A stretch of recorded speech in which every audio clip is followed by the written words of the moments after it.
Cardi B found not liable on all charges in her civil trial. Let's talk about it. All right, as you can see here, this headline has been plastered all over the web. It says Cardi B cleared of assault allegations in her civil trial. And just for quick background, most of you know who Cardi B is. If you don't, she's a famous rap artist.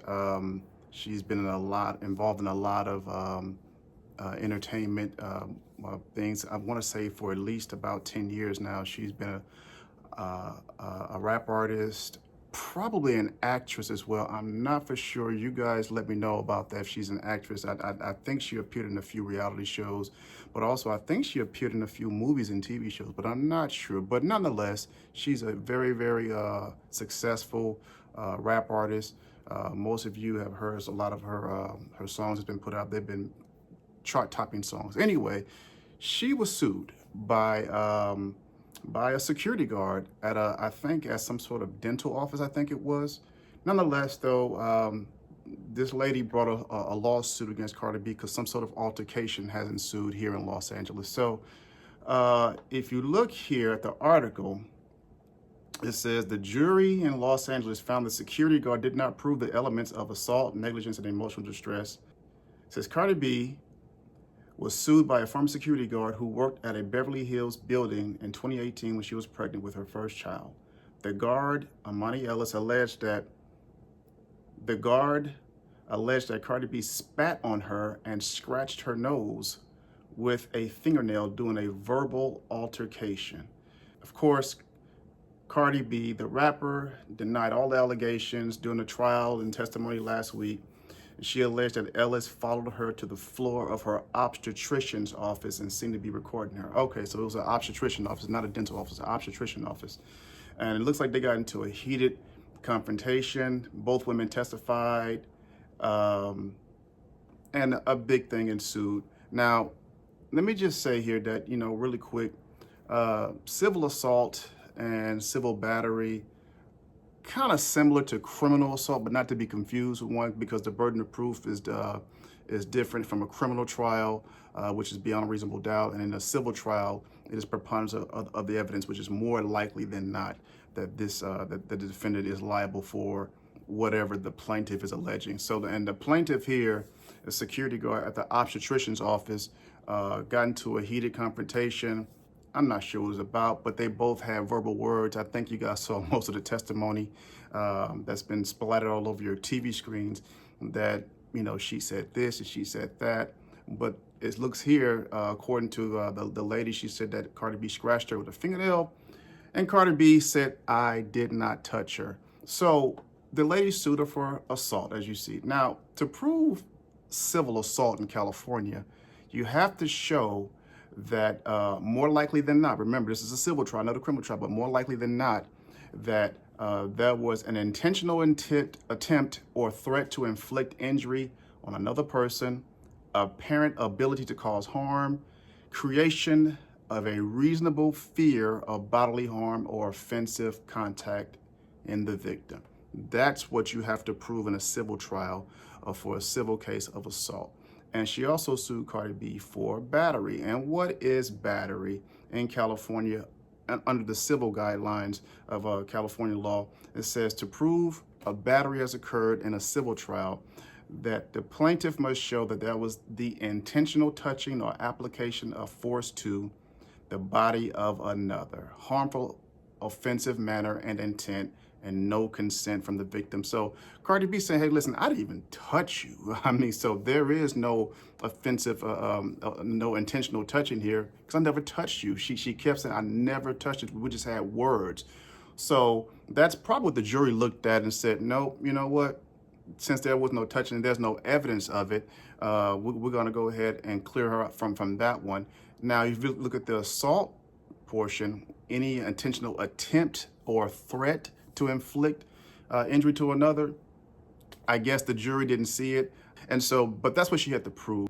And it looks like the jury just did not buy that Cardi B even touched this woman or even threatened to touch this woman. Cardi B said she was just calling her names, like, get out of my face, get away from me, of course, with much more vulgar language, as you guys have heard. But that's what she was saying. Like, listen, this is just us going back and forth. There was no threats, and there was no actual touching. And the jury looks like they agreed with her. And she also sued Cardi B for negligence. I'm not sure what the standard that she was looking for there, but the jury didn't buy that. And of course, she was sued for emotional distress. And emotional distress in California is where the plaintiff is alleging that the defendant's conduct is so outrageous that it caused you to suffer some emotional distress, and it was done intentionally or with reckless disregard. Now, yelling and screaming at someone is typically not something enough to rise to the level of a severe and outrageous conduct.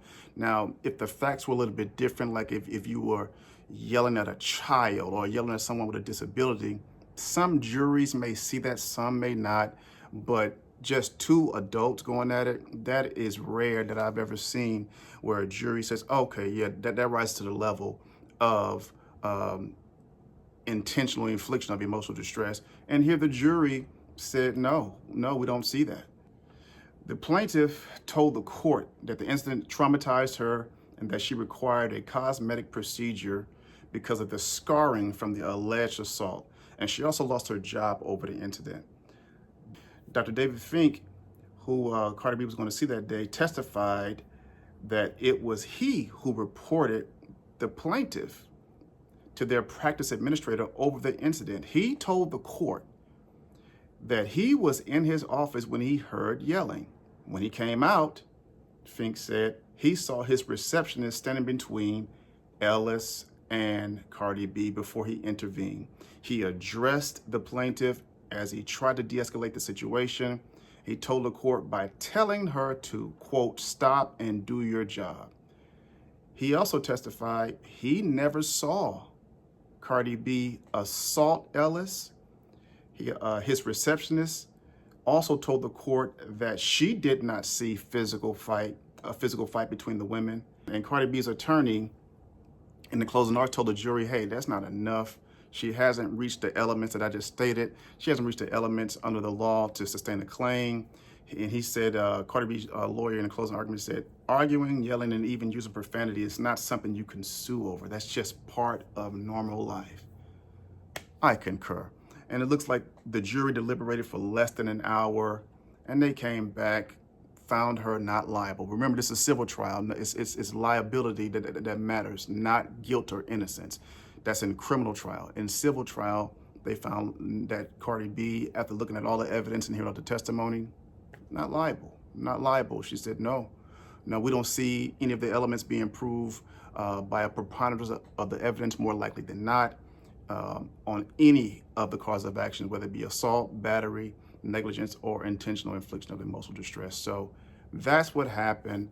I think this happened, it says in 2018 or something like that, but now these trials take a minute to get going. It seems as if, you got to respect the jury's verdict. From the little bit that I know, it seems like the jury got it right, but I don't know. You guys tell me, what do you think? Do you think the jury got it right here? Or do you think, that this was, a misstep on the jury? But nonetheless, we got to respect the jury's decision because that's our system. Now, I can tell you that in my, just in my own experience, as you guys know, I'm a sports and entertainment attorney. I used to litigate these types of cases all the time, but now I strictly just represent, many athletes and entertainers regarding their contractual issues. And I can tell you, this is outside of Cardi B now. This is just me and my own experience of what I tell people that I represent that's of her caliber, of being in the field of entertainment and being in the field of athletics, being someone visible to the public. I always tell them move carefully because now you are a target. You are primed for the taking. Be very, very careful how you handle the public and how you allow your interactions to determine your reactions to the public, because you find yourself in litigation. Sometimes there's nothing you can do. Sometimes people are just going to sue you for whatever, and they find an attorney to take their case, and next thing you know, you embroiled in some sort of legal situation. But nonetheless, I always tell them to move to move very, very carefully. There are certain things I always advise my clients not to do. There are certain things I advise my clients to do.